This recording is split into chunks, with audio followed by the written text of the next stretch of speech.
Now we will continue with Module 3 and cover socialization terms and concepts. Socialization is how we internalize culture.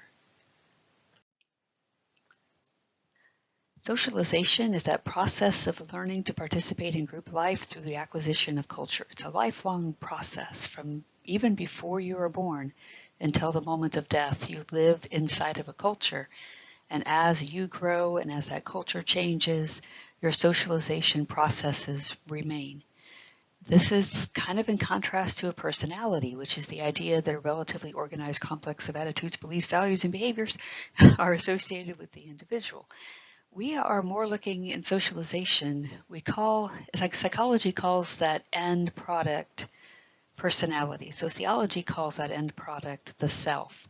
The self is more changeable than a personality. If you are more or less introverted, more or less judging, I'm trying to think of the 4 things that you can be on those standard personality tests, that's fairly stable. You may practice and become a little less introverted in some spaces. You might be able to get over it. But the self changes always, because the self is like the sum total of every single interaction you have had in your entire life up until this exact second. Your self can change very slowly over time. Your self can also change relatively quickly if something dramatic happens in your life, natural disaster, birth or death of a loved one, marriage, then your self is going to be transformed quite dramatically. So it's more changeable in essence than a personality.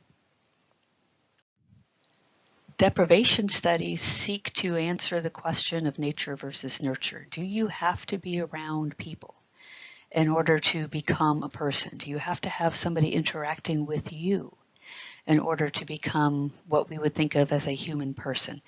Now, most of the videos and such are way too long for just a really quick video like this.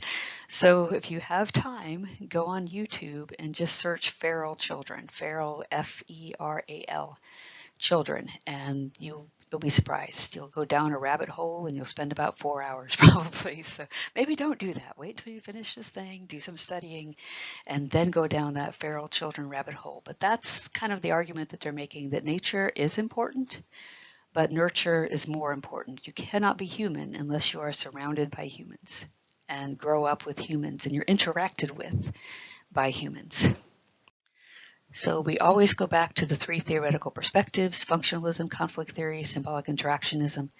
And the perspectives always help us kind of frame whatever the topic is. So if you're looking at socialization, functionalism is going to look at the shared beliefs, values, and norms. That we are socializing people into something.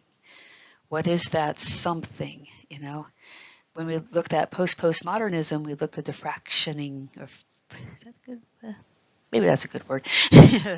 The fracturing, maybe, of society into multiple groups. So we don't just have a shared belief, culture, norm type of culture. We have multiple cultures, but it's still, you're socializing. And if you have dramatic changes in your culture, you will often find that you will not have as many children. You will have much lower birth rates. And part of that is because people want to bring children into a stable country.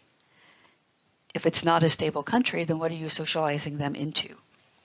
Conflict theory looks at roles and statuses, and they're looking at, because roles and statuses are inherently unequal, you have the nobles and the peasants, or upper classes, middle classes, lower classes, you learn that. That is kind of bred into you, really. It is taught and interacted and into you, socialized into you, the acceptance of the statuses that you are in, that you occupy. So you use socialization to keep people in their place. This is where you belong. This is the type of things that your type of people are allowed to do, whatever your type of people are. And that's fairly common in history. Symbolic interactionism is the development of that self, and humans as social products. So for the rest of, well, actually we haven't, how do we do it this time? This time we're just going to go that far, talk about some more concepts of socialization, and then I have an entire video on humans as social products, so that's coming up. Agents of socialization. One of my favorite topics. We are all really agents of socialization. If you have younger siblings or nieces or nephews or even children in your neighborhood that you're close to, you are socializing them with every interaction that you have with them. You are teaching them something about the culture that they live in and acclimating them into that culture. So young children are often socialized mostly by family, schools, and then they get a little bit older and their peers start to socialize, or mass media socializing. If you think about the 300 million YouTube videos that my kid has watched in the last 5 years, those also have done some socialization of my kid. You go into young middle adulthood where you are, maybe now you have college and the workplace and friends socializing you.